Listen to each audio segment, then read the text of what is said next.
70 পেরিয়ে যাওয়া মানুষটা। সাদা ধুতি পাঞ্জাবি, একরাশ কাশফুলের মতো চুল নিয়ে আজও রঙিন। হাতের লেখা থেকে ব্যাকরণ কৌমুদি, টেন্স, জিওমেট্রি এক্সট্রা, নিউটনের থার্ড ল, এমনকি ফটোসিনথেসিস থেকে পানিপথের যুদ্ধ, মৌসুমী বায়ু, আমাটির ভেপুর, উপেন্দ্র কিশোর রাজকাহিনী, সব বিষয় মাস্টারমশাই একাই সামলে দেন।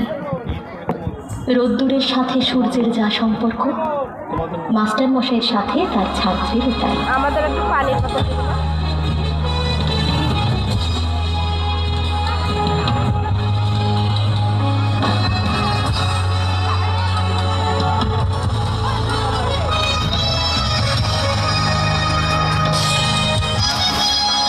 রাখেন, পাশে রাখেন। মানুষেরও যে আকাশের মতো হৃদয় থাকতে পারে, তাকে না দেখলে হয়তো আমার জানাই হতো না।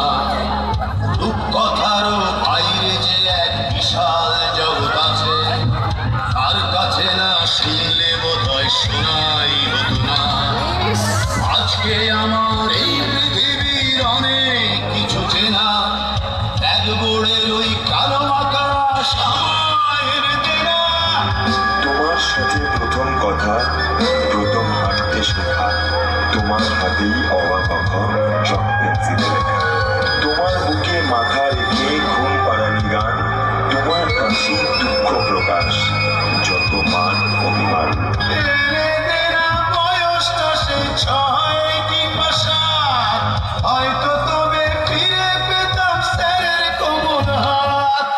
সালাম জানাই সহস্রবার আমার দিনী গুরু, তার কাছেই রয়েছিল শিক্ষা।